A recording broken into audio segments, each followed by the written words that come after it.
You're at the corner of Mount Pleasant and Irving. Walk down Irving Street.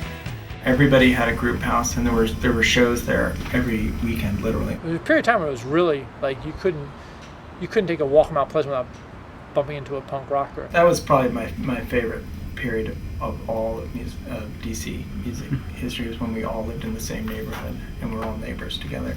There was a time where people could afford to live there. Continue down Irving to number 1631, where the tradition of the punk rock group house lives on. It began in Arlington. So I think this is the first DC punk group house. It was in Arlington. I did not want to move to Arlington. I think my best memories of it, aside from the practicing things, were probably back when the really early Discord stuff, they hadn't really gotten it together as far as making record covers. All the early singles, they were handmade. The sleeves were cut out, folded, and glued by hand. Fold them, glue them, and sit there and maybe write personal notes. The first 10,000 or 15,000 records we made were done like that, and so we have folding parties. I remember sitting there for hours watching TV and folding Minor Threat singles. At some point, the second group house was Garfield Street. And that was Brendan and Guy, Mike Hampton, I think Ivor Hansen, and Doug Birdzell probably was in there, and Bert Kiros. I can't remember the exact order. They all lived there at one time or another. I remember when they moved in, they said, our number one motto is, we're never going to let it be dirty like Discord. Well, I was insulted. It's the first place anybody lived outside of their parents' house. But the fact is that house got squalid.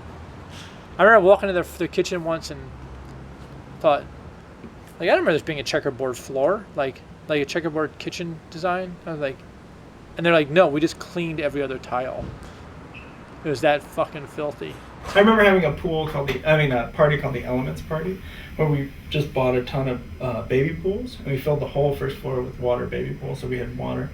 And then we had, we always had fires going. And then we got these enormous fans, and so there's fans blowing through and fires going in pools. People were diving off the stairs into the pools, and it was it was really good. Mount Pleasant just exploded in that late 80s, early 90s. Suddenly there was all these group houses springing up. Continue walking down Irving Street. Look up at the row houses, specifically numbers 1725, 1831,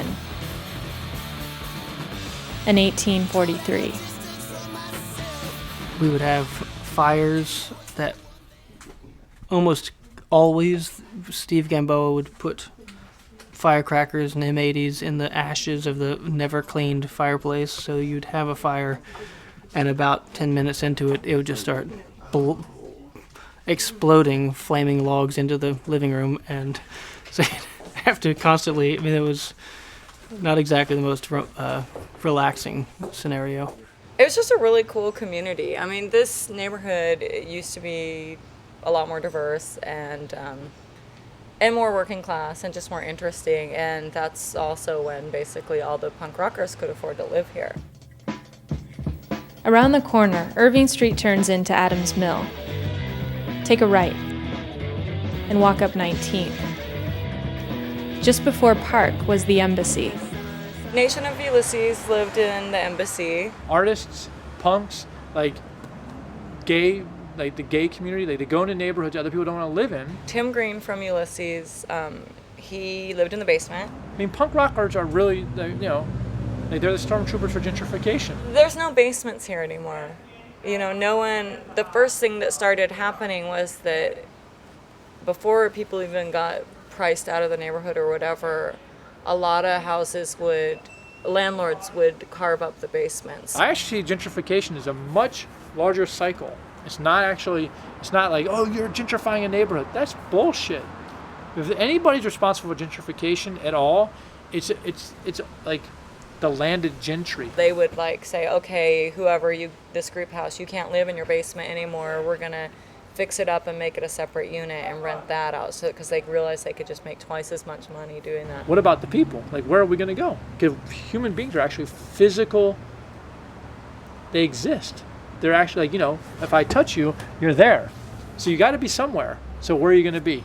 If you can't afford to live here, where are you going to be? And that's ultimately, that's the question about it all. And that's the only relevant issue of gentrification, if you ask me.